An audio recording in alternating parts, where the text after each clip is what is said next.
Right, good afternoon everyone. I'm Martin Hilditch and I'm the Deputy Editor of Inside Housing magazine. I'd like to welcome you all to this Inside Housing webinar on identifying and combating tenancy fraud in partnership with Experian.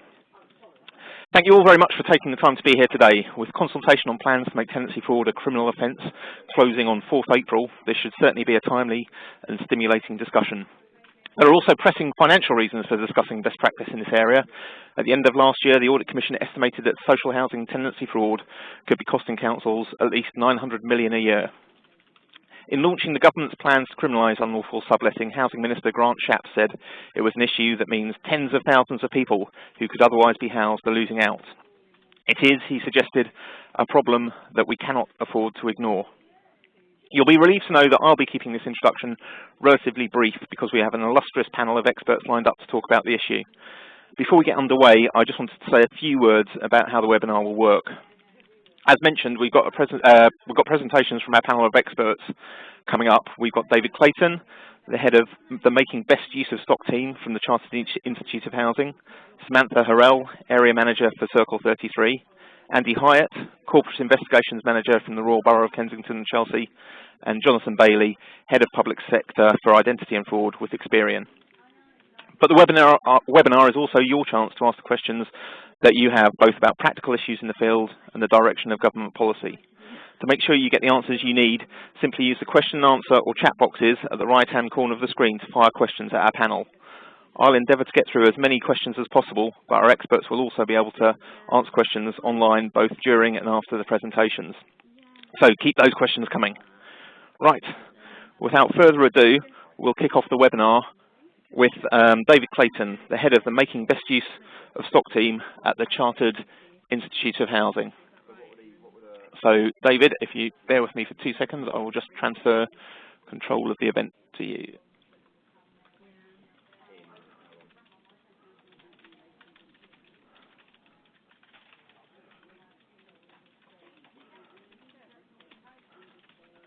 Hopefully.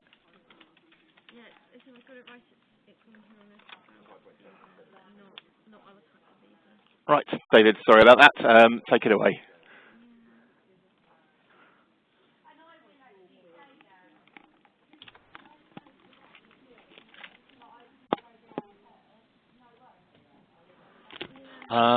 Seems to have been a problem with getting my slides up, Martin. Sorry about that. Right. Ah, there we are. Bear with us, everybody. Yeah.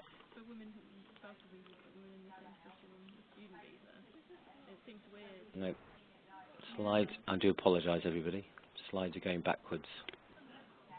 Shall I go right to the front here? There we are. Okay. Well, first of all, thank you to Martin and for Inside Housing for organising this today. I'm just going to give some context and overview of what tenancy fraud is and some of the numbers behind that, obviously before passing over to the real experts in tenancy fraud. So what is tenancy fraud? I think we often think tenancy fraud is really just about subletting and people making a large amount of money, but it's actually other things. It is subletting an entire property, but it's also assigning or succeeding a property without the landlord's permission, and that may be if somebody's died and relatives kind of just take over the property and continue to pay money, or obtaining a property through false statements and or using false documents, and that could be making a homeless application, it could be making a transfer of tenancy or right to buy or any of those things that would require the person doing it using false statements and or false documents. Just some facts and figures, and I apologise for these. Everybody listening to this will probably know all of these figures, but I do think it kind of sets the context and follows on from what Martin said earlier. We're at the moment, we have nearly 2,000 families on waiting lists across the UK. On top of that, there's other things that really say that we have a bit of a housing crisis. We've got over 250,000 households in social housing living in overcrowded conditions, and we've got over 50,000 people having to live in temporary accommodation. Funny enough, we think that there are around, according to the Audit Commission, around 50,000 properties are subject to tenancy fraud, and that, as Martin said earlier, is a cost of £900 million to local authorities and the government.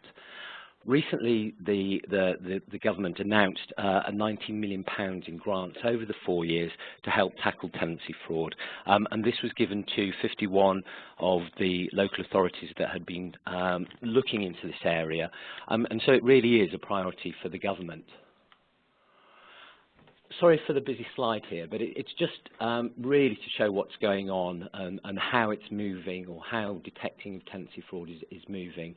You can see that actually the majority of detected tenancy fraud happens in London, with some of the other, like the North West and Yorks and Humberside and the West Midlands also kind of doing some great work.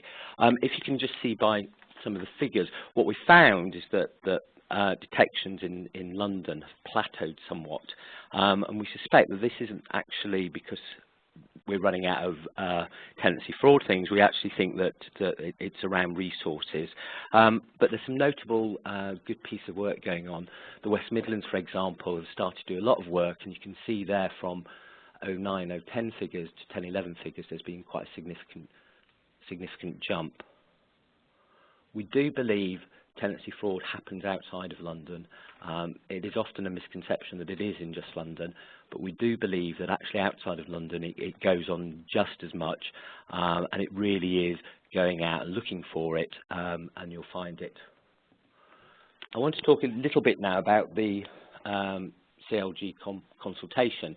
The consultation closed on the 4th of April, so there's still opportunity to respond to it. And it's been a great opportunity really to bring this to the fore and start discussing it.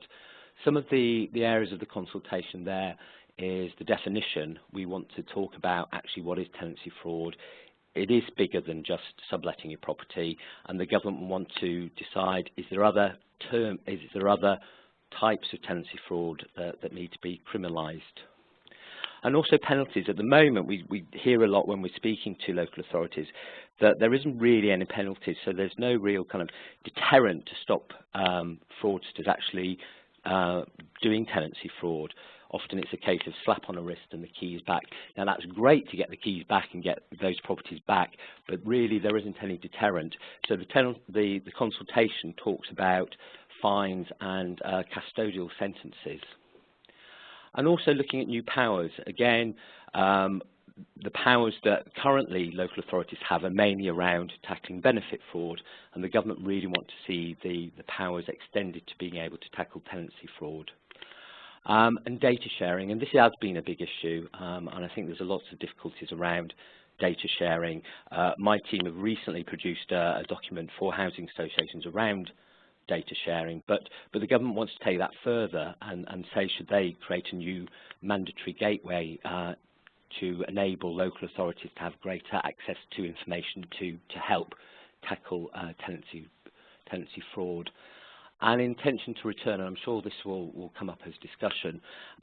There are been cases where people have gone to Australia or other countries for a number of years, and they've come back when they have been found out that they're subletting their property and say, well, actually, we have always intended to return. And the courts are kind of fairly lenient around this intention to return. So just to remind you, the consultation closes on the 4th. There is a link there on that slide to have a look at it, and I would urge really people to do that. Just a little bit about our team. We were funded by the government for 2 years around making best use of stock, and the government recognised that, you know, there are ways that local authorities can make better use of the stock. A lot of people are living in the wrong properties. That we can use allocation policies, etc. And tenancy fraud links to that. The MBUS team are a team of 5 people. They are available at no charge to help local authorities to make better use of their stock and tackle tenancy fraud. We've got a website there for you to go on to. You can contact us through this website. We share and disseminate good practice.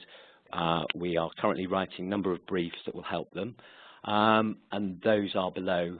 You can see the Tackling Tenancy Fraud and the Tenancy Fraud and Data Sharing document there. So do go onto our website and have a look. And also a really interesting read is the Audit Commission's Protecting the Public Purse. And a bit of an advert really for Alan Bryce, who works at the Audit Commission. who gave us those figures. He's actually now doing further research to just look at the extent at which tenancy fraud exists. If you go onto our website, you can download a survey that he's preparing at the moment, and again, I would urge you. Enough from me, really. I'm going to hand over to the experts that are really out there on the field doing things, but thank you very much. Martin, over to you.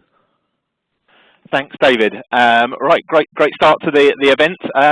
What I would, while we're moving forward and on to Samantha next, emphasise is it'd be great if people start asking questions in the Q&A box and the chat box, because all of our presenters today will be able to answer questions as we move forward. So as the presentations are going through, people will be able to pick up either the practical or policy questions you've got for them, or questions about the direction of travel. But without further ado, I will move things over to Samantha, who is Area Manager with Circle 33. Samantha, it's over to you. Thanks, Martin. And welcome everybody to the Inside Housing webinar. As Martin says, my name is Samantha Harrell, and I'm one of the area managers at Circle 33. Just to give you some context, in my area of management, we actually manage 8,500 units in several London boroughs, and we deliver semi-generic housing management services to our general needs tenants. We have had some success over the past 3 years in tackling tenancy fraud, and we've actually managed to recover 79 properties. Martin, I can't see my slides, sorry. I don't want to put the sound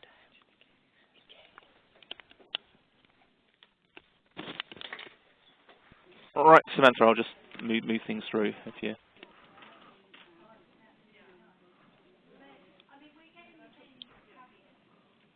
Right, Samantha, can you see your slides now?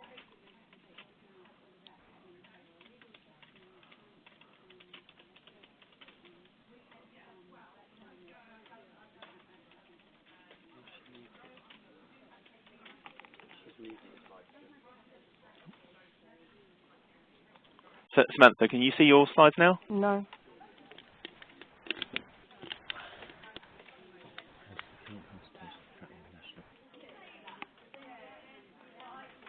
Sorry, listeners, we're having a few. Okay, yeah, we've got a few technical issues. So because Samantha, your slides, as far as I can see, are up. So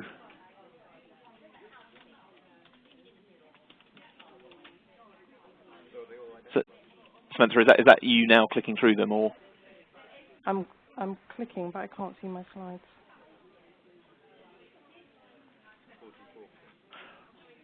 Right, so we're on the first slide. The what actions did we take? Okay, I think I've got it now. Great. Okay, sorry about that, everybody. I hope you're still with me and we haven't lost you. Yeah, so as I was saying, we'd recovered 79 properties over 3 years, and I just wanted to talk through some of the actions that we took to achieve that outcome. I suppose the first thing we did is we recognised the external priority that was being placed on this area of work, and we then took steps to prioritise that internally among our staff and our managers. The next step we took was to develop partnerships. We do operate in a number of local authorities, and on the back of the government grant funding, there was lots of offers of joint working with local authority fraud investigations teams to help us tackle this area of work. And we've had some real benefits with the partnerships. And the standard does differ between the local authorities, but where it has been most effective is where our housing officers have been able to work directly alongside specialist fraud investigators. And this is most readily exampled by our work with Homes for Islington. The third thing we did is we raised awareness among our residents, because our residents, we recognise, are crucial in identifying tenancy fraud and letting us know what's going on in our properties that we manage. So we raised awareness through our resident communications, via corporate newsletters, and very local awareness raising at a patch-based level as well. The fourth thing we did was to train and upskill our staff. we did some awareness raising of tenancy fraud, what it looks like, how do you identify it, how you follow up leads with key staff, which included our income teams, our contact centre staff and our tenancy administration staff. The fifth thing we did was we implemented robust monitoring and case management systems, because I think that there was a recognition that cases could sometimes get lost, and so managers were asked to implement regular callovers with officers investigating tenancy fraud cases. And this has led to that accountability through officers being responsible for enforcing this breach of tenancy. The final thing we did was to learn from others and share our successes and adopt best practice from other organisations. So really, when we had achieved successful outcomes, then we really shouted about it and let everyone know that, you know, this is what we're doing in terms of tackling this area. Now, you can see lots of charts on this slide, so I hope you stay with me. If we look at the top left chart as you're looking at your screen, this just shows our general performance trends over the last 3 years. So as you can see, the number of properties that we've recovered is the dark purple line, that's the possessions, and as you can see there's been a steady increase, more than doubling year on year. Also you can see with the light purple, the lilac bar, that's the number of properties that we've been investigating, and as you can see there's been a dramatic increase in this financial year.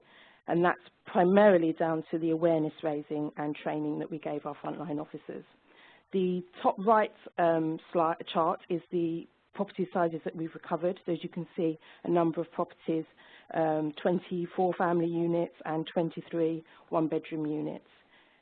Below, I've done some value for money calculations. There's a cost in terms of temporary housing, and there's also a cost in terms of developments. So in terms of temporary housing, I estimate that it's big numbers, so do interpret them with some caution, is 2.5 million in temporary housing savings and 8.4 million in not having to build new properties based on the properties that we've recovered in this financial year. So some huge savings that can be achieved if you tackle this area of work. What you're looking at now is some actual properties that we've recovered. As you'll note that they're all street properties, which can be more difficult to detect because we may just have 1 or 2 properties on any given street. The top left property, that was a 4-bedroom house. The tenants were actually teachers living and working in Bournemouth. They own property in Bournemouth.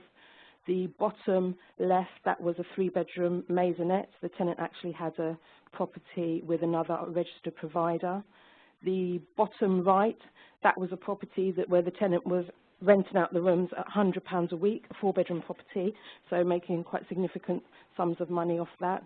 The top right property, that was a 1-bedroom flat. The tenant never moved into the property and immediately proceeded to sublet the unit. Those 4 properties on the outside, they were all recovered without the need for legal action. The middle property is a 4-bedroom house. The tenant lived in America for 10 years, had children in America, worked in America, owned property in America, sublet her Perth house in Islington, and she challenged the proceedings that we brought against her. Eventually she did lose, and we obtained £18,000 in legal costs against her.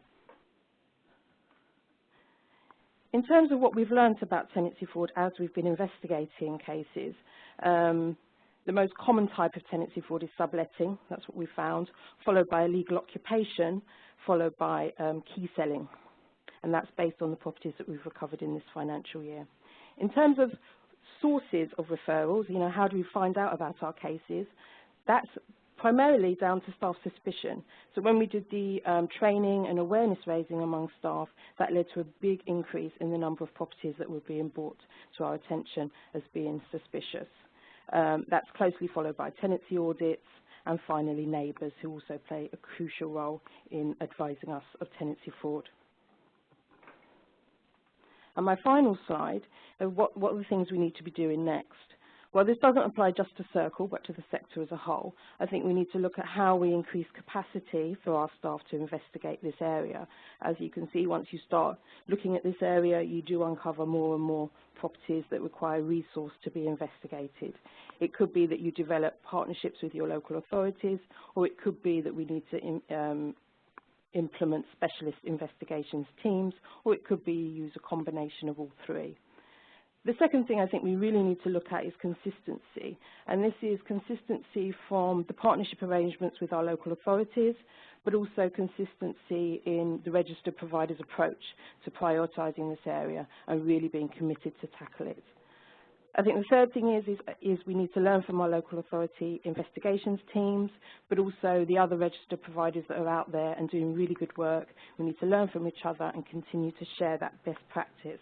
And the final thing, which is the biggest bugbear for all registered providers, is access to information, evidence and data which proves that the subletting or tenancy fraud is occurring and will enable us to have a successful outcome in court.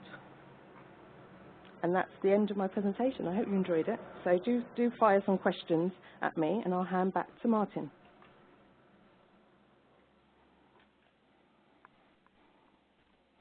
Great, thank you, Samantha. I certainly enjoyed that very much. And without further ado, we will hand over to Andy Hyatt, who's the Corporate Investigations Manager with the Royal Borough of Kensington and Chelsea. We've certainly got plenty of questions coming through now, so keep them coming on. Once we finish presentations, we'll start addressing them through the discussion. So, Andy, it's over to you.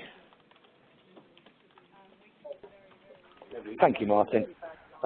Firstly, thank you to Inside Housing and also to Experience to invite me along here to speak today. I feel that for myself, primarily, I'm probably here to promote the partnership working that does exist between housing associations and local authorities.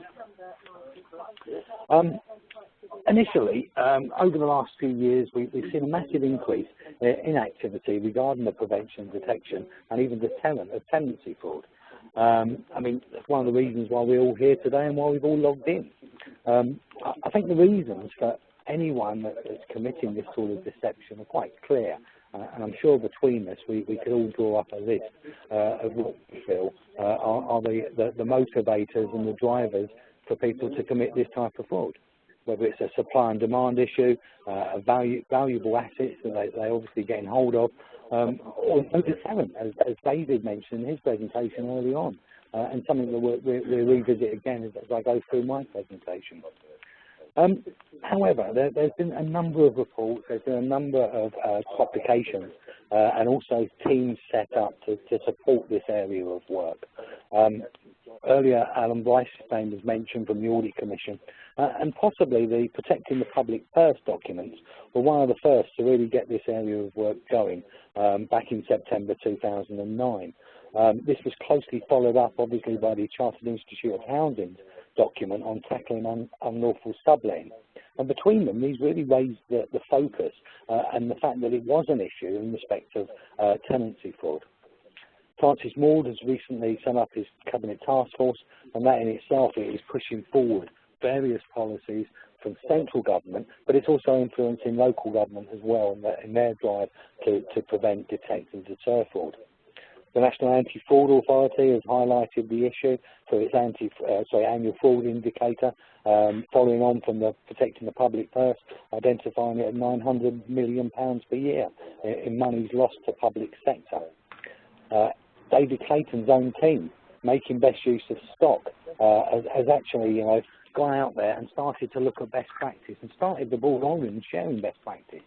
I know in some departments, certain housing associations, there's been a concern over the sharing of data between local authorities and housing associations. And one of the documents that's just been released by the MBUS team is a document that looks at that and discusses the issues of data sharing between organisations. Local authorities at the moment are going through massive changes.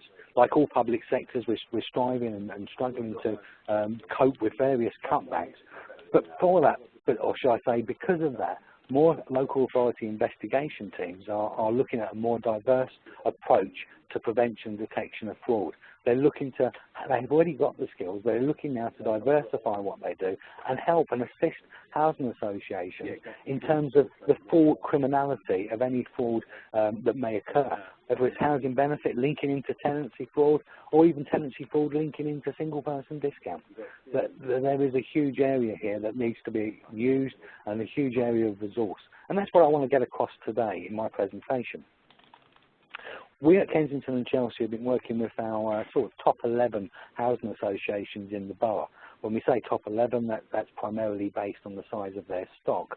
And we've looked towards them to work in partnership, and we feel that there's benefits for both parties. And the benefits that local authorities are providing to the housing associations, a few are listed in this slide. From our point of view, we've offered access to a specialist investigation resource. I'm fortunate to have a team of 14 officers which are made available to the housing associations across Kensington and Chelsea. And obviously, of course, it's also, we're looking at our own stock in K&C as well to make sure that that's dealt with. Cost is something that was mentioned earlier. In terms of maintaining an investigation resource, it could be quite a costly outlay for housing associations. Now, if there is that resource available in your local authority, it's worth tapping into, especially when they have a dedicated intelligence resource that can initially do some of the support and resource, or shall I say, information gathering in the early stages of any referral or information where you suspect there might be a sublet, abandonment, or even a false succession assignment claim.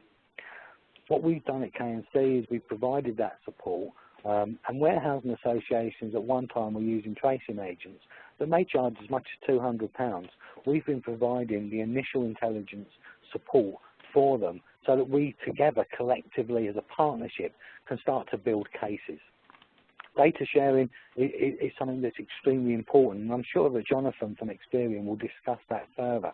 But being able to share intelligence and data from various different sources is fundamental in good prevention and detection. We look towards a holistic approach at Kensington and Chelsea. I manage a corporate investigation group, which means that when we're looking at an individual, we look at their the totality of their criminality. And some of the cases have come out, housing cases have linked into massive housing benefit frauds, into disabled parking frauds, single person discount, grants even, in some instances.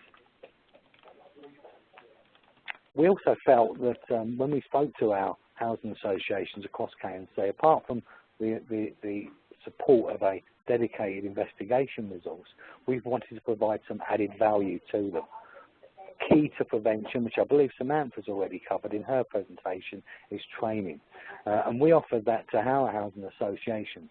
When we first started working in partnership, we held a forum where collectively we could discuss and disseminate best practice and look at the objectives. What do we want to get out of this partnership work? We'll talk about that in a second. But training is always provided to our colleagues, and fraud awareness training, so they know what to look out for. And it's a two-way process. We look to them to help us with increasing our expertise in housing. We also hold a forum at K&C to look at fraud across the Royal Borough, and we provide not just my own team, but also trading standards, so have valuable intelligence. Our residence parking investigators, again, a wealth of information, very, very useful. And we all come together to discuss cases, to look at best practice, and also to look at emerging threats across the borough. Succession and assignment is something that we've offered to all our housing associations, and we will do a vetting process where possible. Where we have reason to believe that they may be making a false assignment or a false succession or assignment case, we will look to try and gather information to help them to vet that application from day one. I mentioned earlier about agreeing objectives, and that's key if you're to work in partnership. The reason we've been able to provide all the additional resources, as mentioned in the previous two slides, is primarily about nomination rights. And what we've agreed with our colleagues, our partners in terms of housing associations, is that any property we recover as a result of our fraud investigations, we will get the nomination rights too. And that's in addition to our normal nomination rights. That way we can justify why we're putting our resource into this area of work, and it's key if you are to work with the local authority. There needs to be something in it for both partners. We provide that investigation resource free of charge, but we need something back ourselves.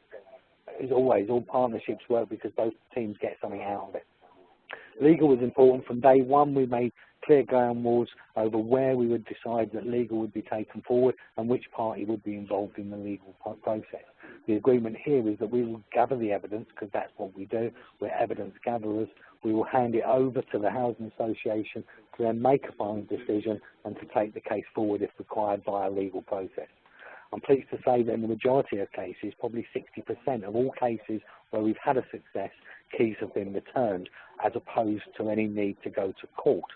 However, this also brings us back to the issue of a deterrent, and is there any deterrent? Only last week, we had a number of properties recovered, and in particular, you can see the photograph at the front, the very pleasant cottage based in Devon.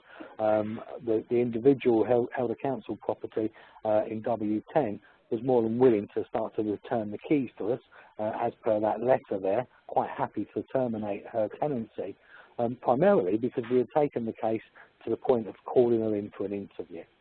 And in some instances, the sheer fact that an investigation department are looking at people, there's a good chance that they may almost get to that point of saying, okay, it's a fair cop gov, here's the keys. As I finish this aspect of my presentation, can I just bring to everyone's attention, in case they haven't seen it yet, a very groundbreaking case that occurred last week with Westminster City Council. They actually got a successful conviction using the Fraud Act for a subletting case, which actually resulted in a custodial sentence for the offender. The offender in question got 16 weeks custodial sentence. The council also were awarded £7,000 in legal costs. And if I can just quickly quote from the judge in summing up, council housing in the UK is under great pressure, and this is particularly true of housing in central London. It is important that councils, including Westminster, can allocate property where most needed. You sublet your council property for profit, when confronted you lied about it, and you lied, and you lied. I am therefore duty bound to deter you and anyone else from subletting council property. Which I think are key words in what's happening at the moment, with the changes that are going on in central government as well as local government, and hopefully these changes that may be brought forward through the consultation may act as a very strong deterrent for anyone who in the future starts to try and commit this type of fraud. Thank you for listening to me. Thanks very much, Andy. A really interesting presentation, lots of detail in there, and interesting questions coming up about the difference between the approaches taken by housing associations and councils as well. Yeah, I mean, plenty to get our teeth into in a minute. But before we get on to those discussions, I will pass you over to Jonathan Bailey, the Head of Public Sector Identity and Fraud with Experian. So, Jonathan, it's over to you. Thanks very much. Try and bring my first slide up.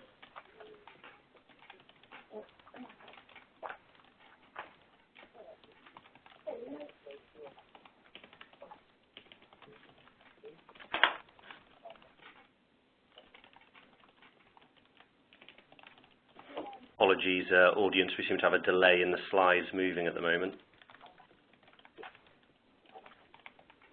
Okay, here we go. Okay, thank you for that, for the rest of the panel and Andy.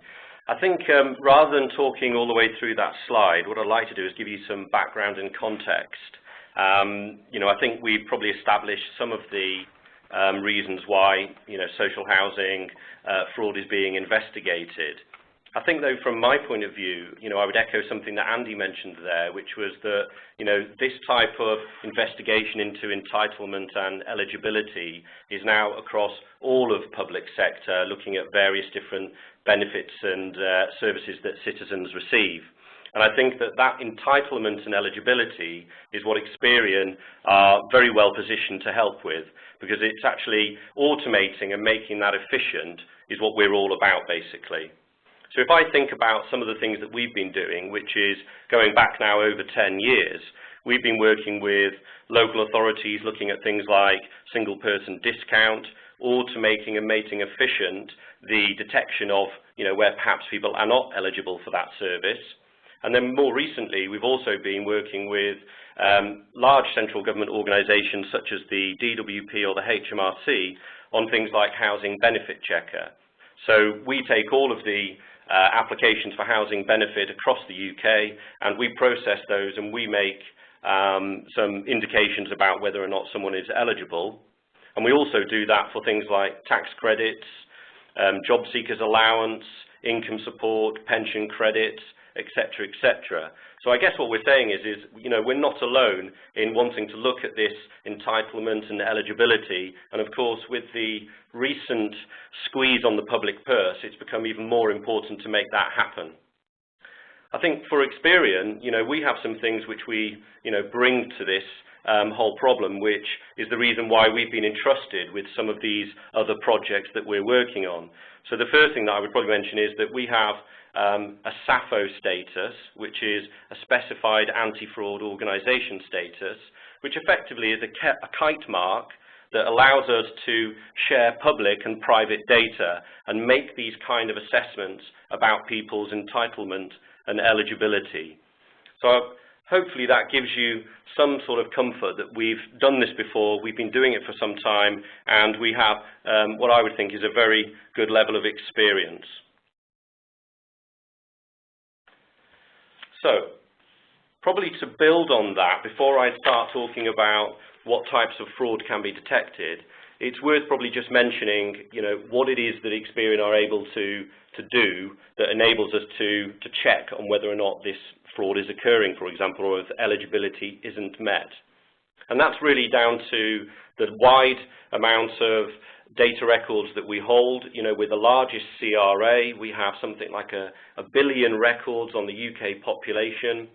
And that record basis is actually very diverse. So we're able to look at some of these, what typically people might call hard to reach parts of society, and be able to identify whether or not they're entitled. And what we're looking for is all of the electronic information that you generate as an individual living at a particular address. So this could be data that comes from satellite television, for example, or doorstep loans, or utility bill information, or in fact the usual sort of financial information. And each one of us is generating that type of information, and we're able to follow that trail and work out where you're living. And it's very hard to avoid that or to create it in a false way. So that's, in a very basic way, what we're doing. So when we look at some of the types of fraud that we're detecting, the first one is a tenant there? So we're able to look at the data that we hold and work out, for example, is John Bailey living at this address? He's producing a certain amount of information, and we can view that. We can also view information about whether or not someone is deceased. And we heard earlier on the call someone talking about the right to succession, and obviously we're able to identify whether or not someone is in fact alive, or in fact they're registered as dead. And that information is actually quite accurate and powerful that we hold, because we actually take that from the General Registrar's office. So within 10 days of a death being registered, we have an account that will tell us whether that's happened or not. We also take a look at cohabitors. So at the moment, within the current legal restrictions, if someone gives us a name, we can actually confirm or otherwise whether that person is cohabiting at an address. Obviously, that has implications when you think about the single person discount service I mentioned earlier.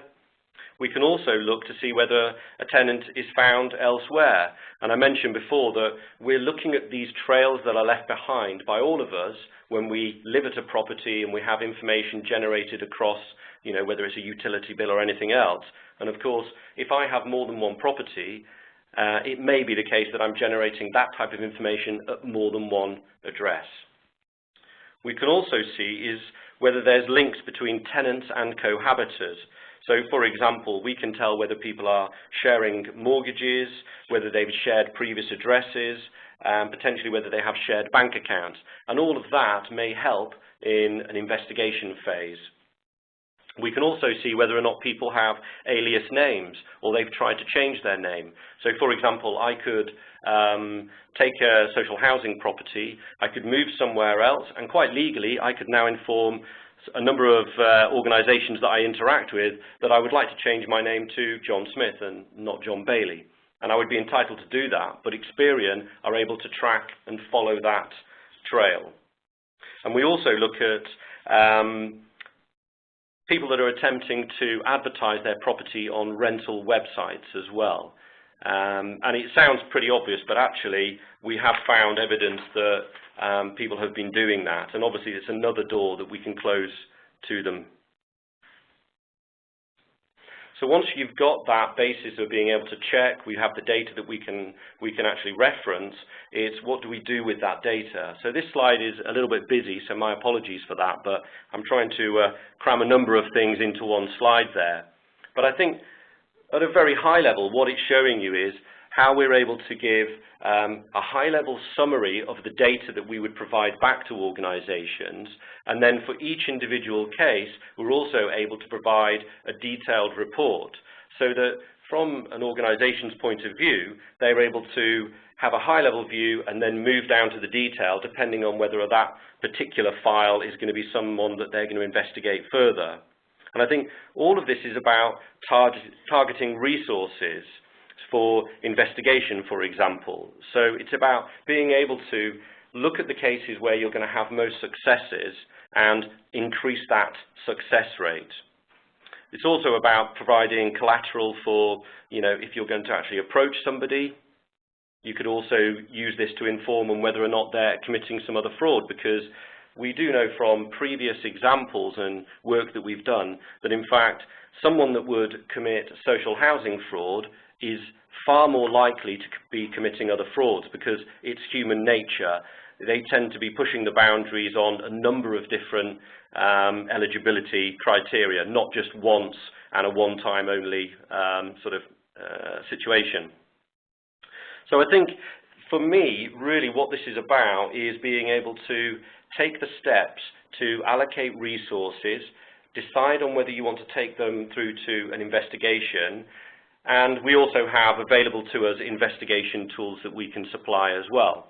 And I think a bit of anecdotal sort of feedback from some of our clients is that what they've been doing is they've been taking these reports, and because on the reports, if you can see in the very sort of small writing there, you have the current address and then also the traced address details. They've been sending letters to simply the address where they've claimed the social housing and then the other address where they're now located, and simply sending a letter saying, we'd like to review your case. You've got 7 days to have that reviewed or hand your keys back. And much of the feedback we're getting is that if they are in fact committing a fraud, they tend to want to hand the keys back fairly quickly. Okay.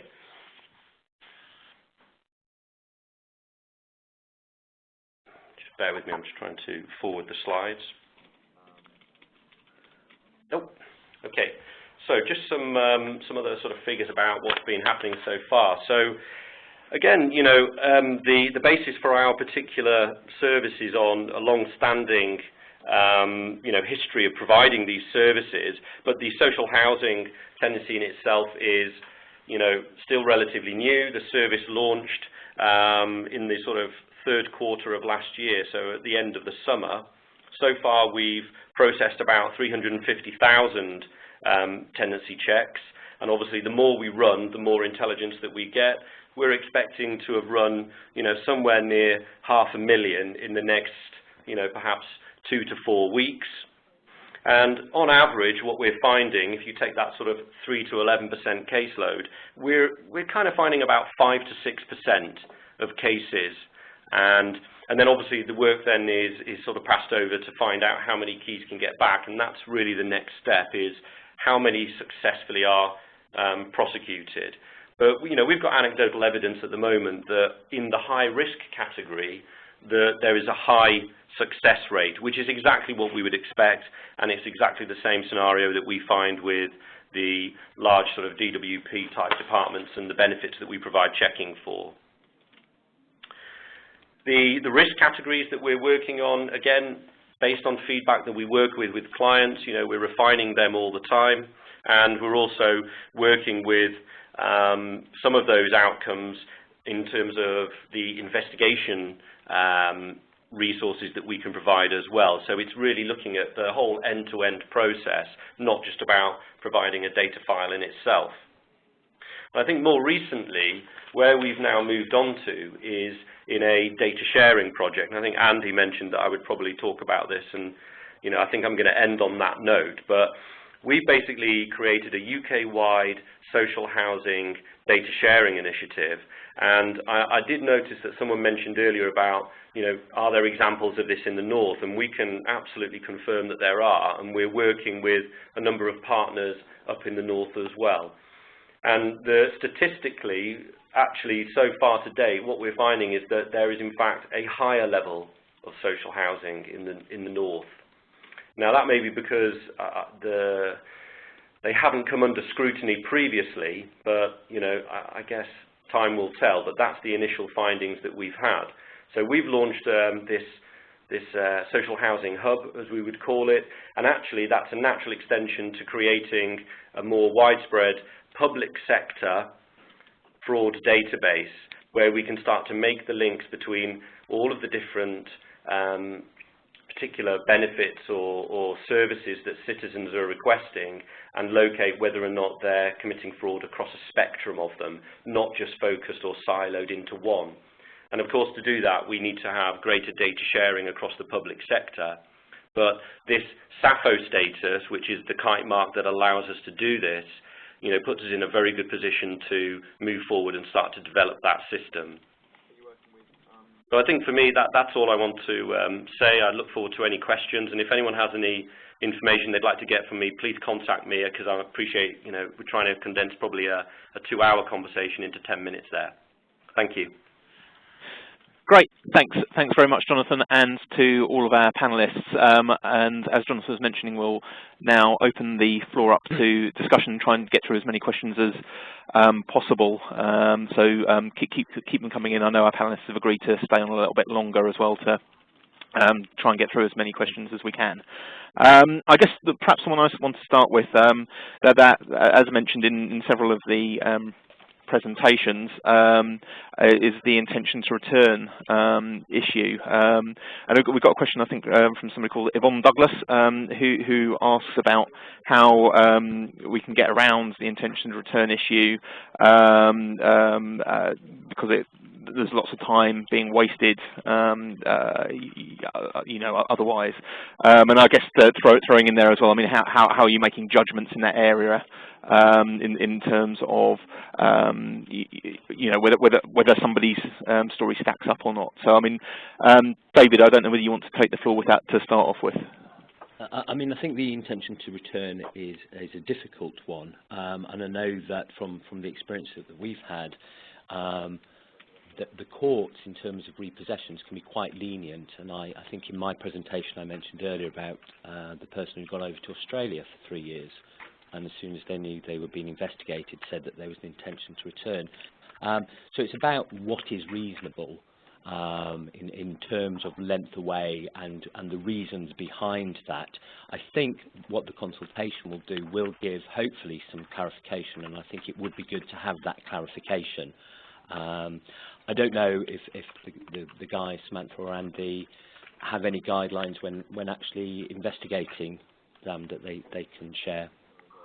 I will, in which case, if you don't mind, I will pass swiftly on to Samantha. Is there anything you can I think we've had one case where we were trying to prove or disprove an intention to return, and again it was a case in Australia. And I think it's about the pressure that you can put on the tenant and have a real understanding of their circumstances as to why they're not going to be returning to the property. And it's all about the reasonableness. So if somebody has relocated to to Australia, they have a job in Australia, their children go to school in Australia, it's unlikely that they have a real intention to return to the UK. So we would proceed on that basis. And Andy, clearly Australia the destination of choice for illegal subletters, but yes, can you add to that? From my point of view, it's like all cases where we're looking at the investigation. I always tell my officers, always aim to prove the main and principal home is elsewhere. Now, whilst intention to return is always going to be a defence, if you can try and gather sufficient evidence that shows actually they set their roots down in an alternative address, then in some cases we have won. So, you know, we shouldn't ever be deterred by this infamous, you know, intention to return, because if evidence is gathered, and sufficient evidence is gathered, then this can be won, this defence can be overturned. Great. And Jonathan, if you wouldn't mind rounding off on that issue. Sorry, my line went dead for a moment then. Could you just repeat that? Yeah, sorry. I mean, again, really just wanting to get your take on the intention to return issue, how problematic it is, and how people can deal with that. Yeah, I mean, to be honest with you, it's not been a focus that we've sort of come across with our clients. Of course, we can see the location where people generate you know, their information from. So in other words, we can understand what's going along in the personal lives of individuals because they generate information. But it's really down to the authorities or the social housing providers that we work with to tell us how they want to use that information. So we can see they're either there or they aren't there, they've moved away, or what level of information they're producing at an address.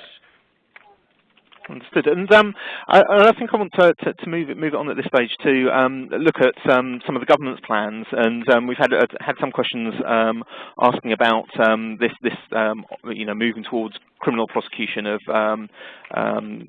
subletters. And one of the questions that's been raised is, will actually this option be of value, or actually due to the burden of evidence create some problems? And I guess also I'm just interested to find out whether the panelists think that the criminalising of subletting would lead to a big increase in the numbers of cases and prosecutions. And perhaps if we start with Andy, if that's okay. Thanks for that. Yeah, I mean, from my point of view, criminalisation, the main aspect, is really deterrent. I mean, London, you've already seen, in terms of the figures that have been bandied around, London is doing a lot of work there, but that's primarily because of supply and demand in London, and there's going to be more cases. At times it's almost like shooting fish in a barrel, because there will be cases always there. We need to try and deter that. The problem is detection work is very costly, and investigation work is quite costly. So let's start looking at the prevention. Let's look at housing fraud, which I look at differently to tenancy fraud, housing fraud being the gateway into housing. Let's have strong, robust gateways to ensure that fraudsters can't make multiple applications across various councils. Then let's look at what's in the system already and try and deter those people from committing the sublets. Now, the example in Westminster with the custodial is an excellent example, in my opinion, of why criminalisation is important. Because otherwise, someone just gives the key back, they could start this up all again. They're not being punished for it. I mean, sorry, Andy. I mean, I was just going to say, given that Westminster case, I mean, obviously there are tools and legal approaches available already. I mean, is it important to move a step further, though? Yeah, I mean, I feel it is, because there's, in some instances, abandonment can to an extent, be almost linked to fraud. Although they're not necessarily gaining profit, they're not actually making a profit out of it. What they are doing is depriving those who genuinely need that property so that it can be reused. One last very quick point about the criminalisation. I think it would help in the courts. There's still this issue, although this Westminster case has gone through, you know, I can still see challenges under Section 3 of the Fraud Act because the tenancy agreements do not or are not seen as a legal obligation to notify of change, and that might be a sticking point. Criminalisation will clear these issues, clear the clear any issues that are ambiguous at the moment, and above all, it may also give us the opportunity to use proceeds of crime to start taking the profit out of crime. That start to actually, these people are making massive profits out of the subletting. In K&C, a one-bedroom flat that might be rented out for £80 per week, on the open market, we're looking at $450. Let's take the profits back through proceeds of crime and other offsets. Yeah. Thanks. I think it's important. I think it's important at this point to say that the consultation does say that local authorities will still have an option whether to pursue it through a civil matter or as a criminal. I think that's a very important point because it will be down to local authorities to decide case by case of how they pursue that. An interesting point, and I'll move on to Samantha in a minute about that. But where do you think the balance should fall? I mean, is that quite an easy decision to make, or what kind of processes should be in place for to help people make those judgments? Well, process is already in place, I would say, in terms of the Crown codes for Crown prosecutors, which defines whether or not we prosecute individuals. If that's what you mean by your question.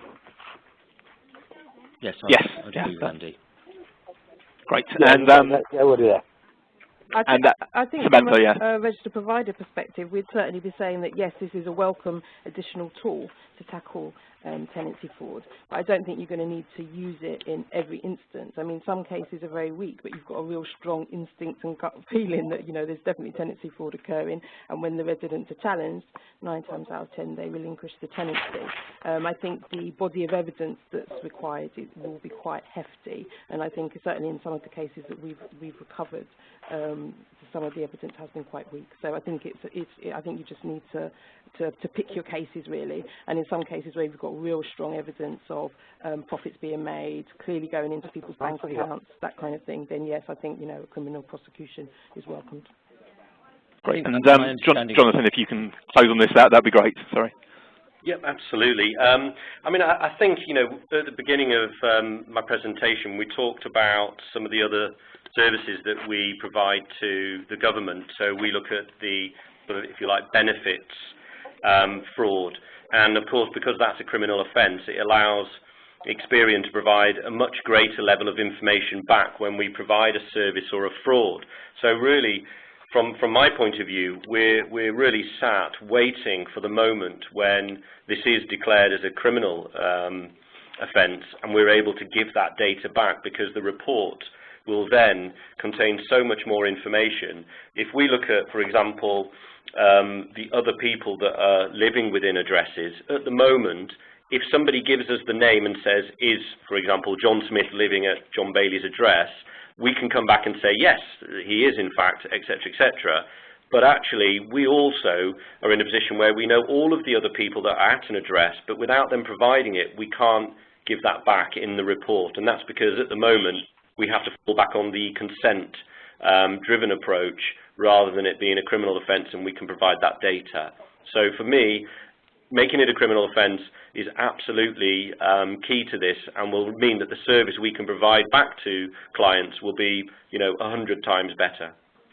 Great, and obviously I'd like to move on to the differences between housing associations and councils here as well, because we've certainly had quite a few questions along these lines, and we've had one from Avril Drummond asking how much autonomy will RSLs have to ensure that fraud is pursued through the courts by local authorities. And Roger Jarman saying, should housing associations be given the power to bring criminal prosecutions against tenancy fraudsters? Train operators can bring criminal prosecutions against fare dodgers. So I'd be interested to get the panel's view on this. And again, the difference between the planned approach for councils and housing associations, whether this needs to change or not. So Samantha, it would seem appropriate to start with you, I think. So. Okay. Well, I think that the issue around us being, or RPs being able to bring their own criminal prosecutions is obviously tied up with our status as whether we're public bodies or not. So I think I think it would be simpler if we establish partnerships with local authorities, and where we have a case that is felt that prosecution is needed, is that we work jointly with the local authority and request that the local authority bring that prosecution directly. Great, and Andy as well, I think. Yeah, I mean, I would support Samantha's view. I think in the current economic climate, bringing any legal action is costly. And if it's going to be a case of double handling, although when I say double handling, if two parties are having the expense of having a prosecution policy, put together investigation officers, and having the exact same type of teams, then surely it will make more sense to actually come together in partnership and make much better use of the resources that, to be quite honest, are already there and in place in local authorities. Right, and David? Just echo what the other two have said. It really is all down to local agreements, and housing associations working really closely with local authorities that have got the resources and the wherewithal to do that. And I also think it's important that local authorities and housing associations, in terms of just tackling tenancy fraud, work together, look at current nominations agreement and how incentives can be put in place to get housing associations doing a lot more of this work. So it is all around local agreements and partnership working. Samantha and Andy very much at the forefront of all of this, and we'd like to see that kind of extended across the country. Great, and Jonathan, if you wouldn't mind rounding off again, that would be great. Yep, absolutely. I mean, I think for me, you know, we take a partnership approach with whoever we're working with, but what I have noticed from going out to see clients directly myself as well with my team is that we're meeting more local authorities and housing associations together, because they now view this as a joint issue, where, as you know, previously I thought that, you know, there was a potential there for them to be quite siloed in their perhaps thinking and approach. But I think that, as I say, this has really come together, and of course that makes it more efficient for everybody. And I think that, you know, it's that old thing, you know, sort of 20 heads are better than one, and if you can pool your resources, then that's what we're all about, trying to make things, you know, more efficient. And interestingly here, just to move it on a bit, we seem to be getting certainly a few questions from tenants here as well, who clearly have an interest in you know, cases being pursued. A guy called Stuart Day who asked, how can I convince my housing association to make the capacity to investigate this? I mean, coming down to some of the issues and resources mentioned earlier, I mean, he's saying it doesn't appear to be a priority for his landlord. Another tenant, I'm guessing Chris Kemp Philp, he says, I have neighbours who've informed our housing association of the wrong people living in houses. They say it's very hard to prove and do nothing. So I mean, again, it's you know, a similar issue to the one we've been discussing, but I mean, again, how can tenants maybe go about engaging with their landlords about this, moving this up the agenda for some of them? And is it problematic in some areas? I mean, obviously we've got people who are here who are very engaged and have been you know, running services for a while in you know, in terms of ending illegal subletting. But are there some landlords who aren't engaging? And Jonathan, perhaps that might be a good place to start with you, actually. Yeah, absolutely. I mean, I think probably one of the interesting things that came out of some of the meetings that we had with housing associations was the impact that a wrongly, if you like, or an abused social housing property has on not only the tenants that live in and around the area, but also to that housing association stock itself. And what they were saying was basically that if you go into an area where perhaps one or two or even more social houses were being used wrongly, it brought down the whole area. So obviously that makes that very unpleasant for the neighbours, because usually there's antisocial behaviour associated with it. And also from the housing association's point of view, their general stock, and they may have other stock that isn't social housing in that area, starts to become devalued. And that was quite enlightening for me to understand that.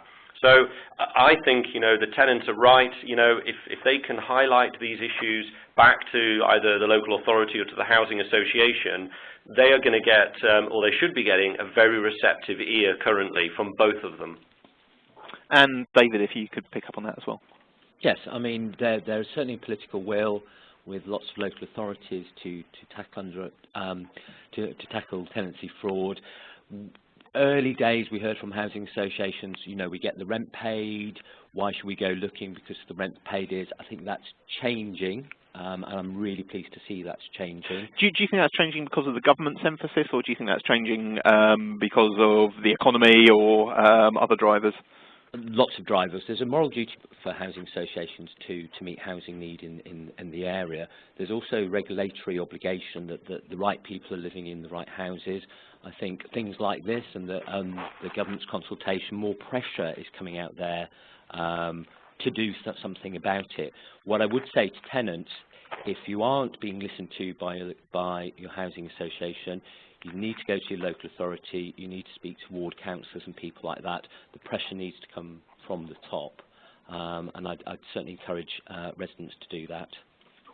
And Samantha, I mean, are you getting much contact from tenants themselves who are either reporting neighbours or people on their estates, or just pressurising you to do more? Yeah, we do get a lot of neighbours reporting tenancy fraud, but also we get a lot of anonymous reports as well. But I think what I would say for other residents who are experiencing a frustration with their landlords is you've probably got official resident involvement mechanisms within your organisations. Find out who your resident board member is, and you know, get in touch with them. Get it on the agenda at the highest level, and also, you know, these awareness raising sessions, you know, are really good to bringing this up on the agenda. And then I suppose the final thing in terms of what RPs may be experiencing is or have experienced is a frustration in not being able to tackle tenancy fraud because we didn't know how to, and it's only through the partnership working is that we've been able to tackle this area and recover the properties that we have. And Andy, is this something that tenants are knocking on your door about? Yeah, I mean, the local authority, I'm often getting it in the ear from members. But to be quite honest, this work, and I gauge that one of those questions might have actually been from another local authority. In terms of the work we've done with the housing associations in the borough, we've talked about these issues. What we've said is it's about providing assurance. It's not just about finding fraud. A lot of the time it's about providing assurance that they've got the right tenants in the correct properties. You know, David mentioned the regulatory obligations, but that's what these sort of partnership working with local authorities provides. It and also links into data matching. Data matching isn't just about identifying fraud. It's as much about giving assurance to the housing association or to the council stockholders that the individuals in the property are the people who they believe should be there. Great, and I appreciate we're running over, but I'll take another few questions if that's okay with everybody, just to try and get through as much as possible. Just a very specific one actually that's just popped up, which is about whether short-term subletting is likely to be an issue leading up to and during the Olympics. I think yes is probably the answer to that, but in terms of how you tackle something that perhaps arises as part of a shorter term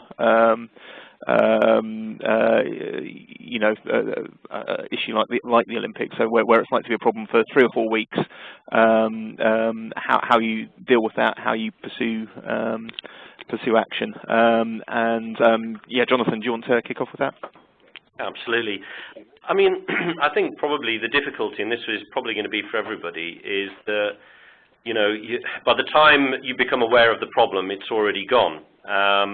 I think that what we can do, though, is we can look to the upfront checks to start to tell us about the eligibility of any particular application. So, for example, if somebody is looking at the Olympics and they're thinking, I'm going to make an application, sublet this property out to make some money during that time, I would say that a greater level of scrutiny needs to be given to the new applications. And obviously this is where a lot of the ID verification services that we provide to public sector bodies come into play. And I've noticed quite a lot of the Q&A questions that are coming through at the moment are actually surrounded around kind of how do you tell someone's ID if you haven't seen them, how do you know if that document is true, etc., etc.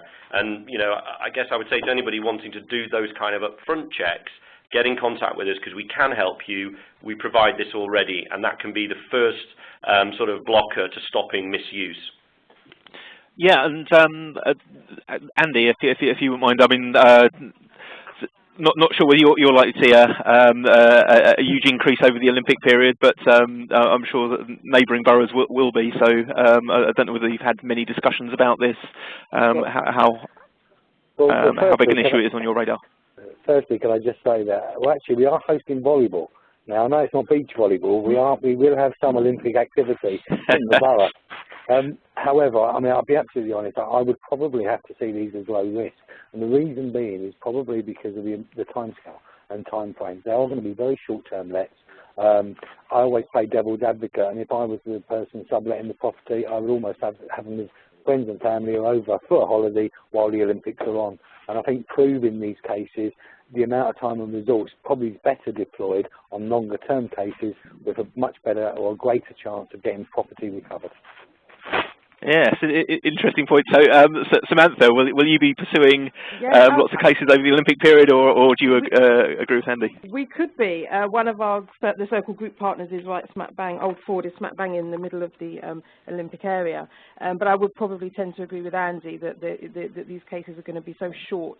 It's going to be difficult to get in there, get the evidence, and then bring some kind of legal action. But what I would say is that I think that the communications that you have with your residents leading up to the Olympics, just reminding them that it's breach of tenancy, the legislation might be changing, could become a criminal offence, this kind of thing, those messages will probably act as a very good deterrent. Great. And David? Yeah, just echo that. I mean, it's about a deterrent. I think the amount of resources that would be needed for such an intensive piece of time could be better used tackling, things that are much more longer term.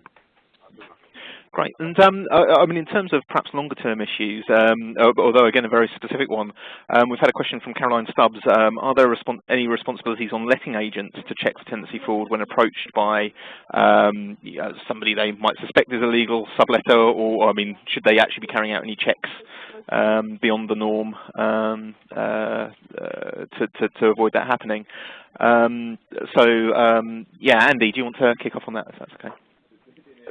Sorry, my sound's in and out. Could you just repeat that? Yeah, sorry. Are there any responsibilities on lettings agents to check for tenancy fraud when they're approached? Should there be more? Yes, I mean, my understanding was there was a very old act. While we're chatting, I will be digging it out from my desktop. But there was a very old act that was available, I believe. My colleagues, I've spoken to various colleagues in other local authorities who have tried to consider it. And primarily what it does is it places an obligation upon the letting agent to actually make sure that the person letting the property has hierarchy ownership or landlordship of that property. I will look it up while we're chatting, but there is something that is in place there, but it's certainly something that I'm going to respond to in the consultation paper, that when we're talking about changing legislation, we may need to look into this aspect. There's been huge issues, I know, from my colleagues in Westminster have had massive problems relating to this. We've also had issues in Kensington and Chelsea where there's almost collusion going on, and people know what's going on. The letting agents, unscrupulous letting agents, know that the property is an RP property or local authority property and turn a blind eye because of the profits involved. While we're chatting, I will dig out the act. Thanks, Andy. The clock starts. But yes, Jonathan, do you want to come in here? And yeah, I'll be interested to get your views on this. Absolutely. Yeah, I mean, we already work with letting agents currently, but I think that at the moment, I guess it's almost in reverse. We see the value of having their information and providing that back out as a service. Whether or not there's a legal move to make it their obligation, and in which case the roles would almost be reversed because they'd want something from us to help us prove or not, I really don't know. If I'm honest, I haven't seen much in the press about that, and I'm not sure how much appetite there will be. Yeah, I think that's all I could comment on, actually. Yeah, so yeah, interesting. I mean, again, another side to the problem. Samantha, would you like to? Yes, I think I can beat Andy. I think it's the Accommodation Agencies Act, but I might be wrong. But I think that's what it is. And some of the attendees have already been emailing me, asking me to send the link. So I'll be sending that out later on. Yes, I believe it's the Accommodation Agencies Act 1953 or something like that, and it does stipulate that lettings agents should check the ownership of the property. So yeah, I think it's certainly an avenue that could be strengthened and awareness raised amongst that sector.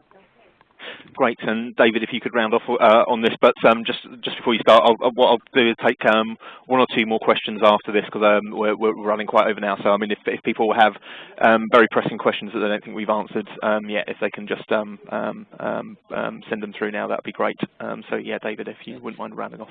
Yeah, I would just advocate that people bring this up as an issue when answering the consultation, as Andy has said.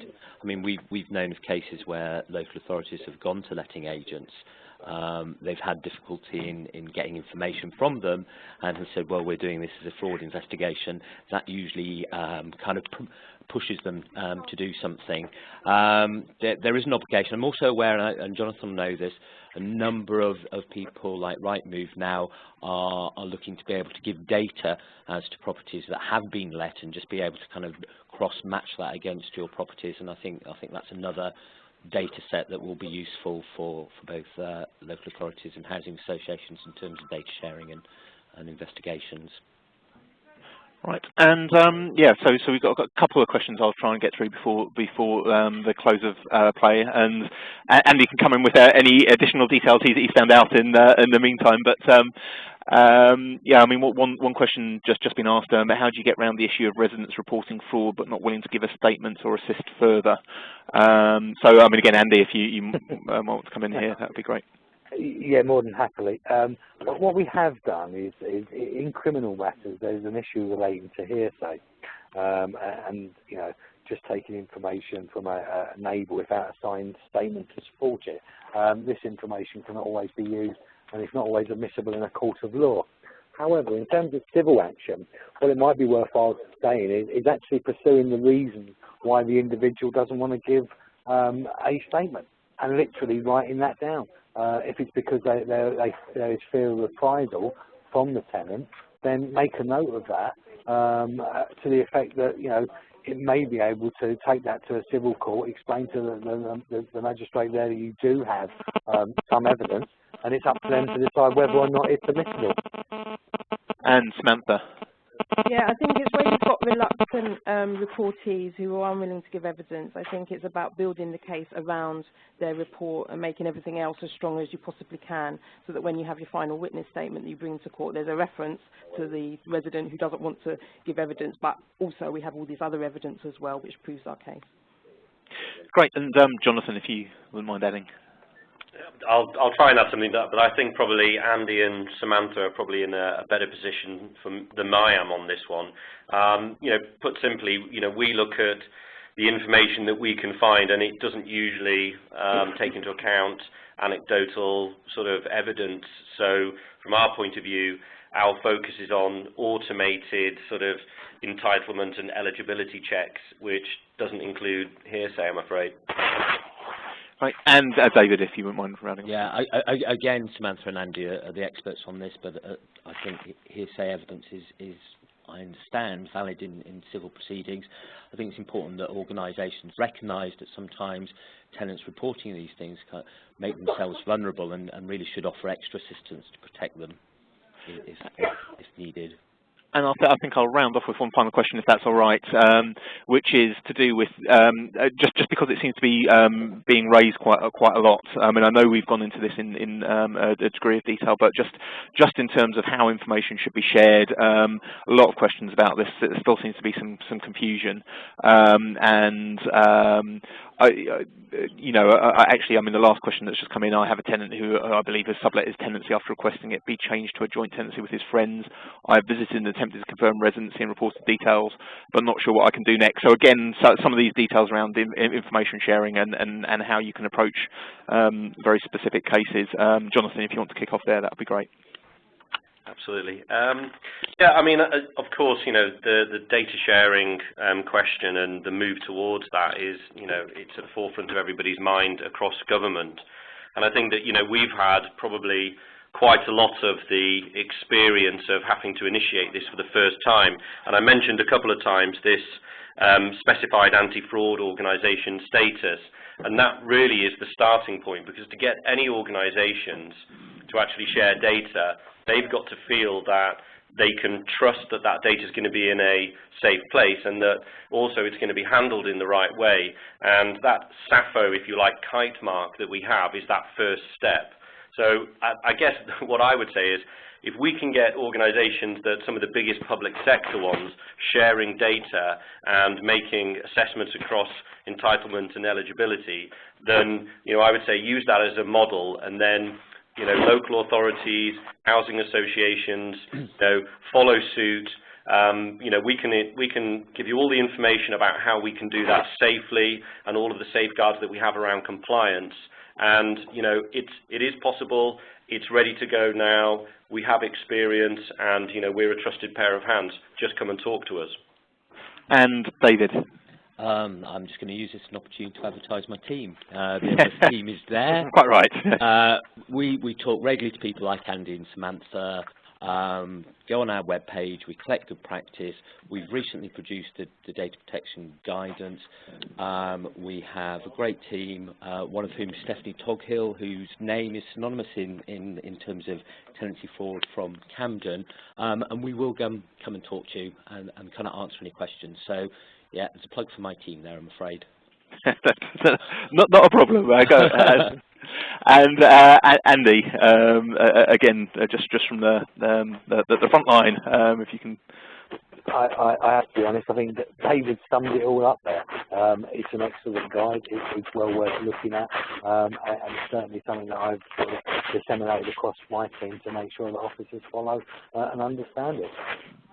Thanks, Andy. And so Samantha, final word from you, if that's all right. And just on the issue of to round off the debate. Okay. Yeah, on the issue of information sharing. Yeah, I think data protection, particularly for registered providers, is a bit of a minefield. Some bits of information we can get, some bits of information we can't get. But I think the safest thing is go through your local authority, get those partnerships in place, and then get sharing your information about your residents who you suspect of being committing tenancy fraud. Right, well, thank you very much, Samantha, and thank you to all of our panellists today, especially for staying on an extra 20 minutes to get through as many questions as we can. We've covered a huge amount of ground today. Apologies if we didn't get to your question, but hopefully we've given people a reasonable amount of food for thought. So it just remains for me to thank the panellists today, David, Samantha, Andy and Jonathan. Thanks very much, and thanks very much for listening. Cheers.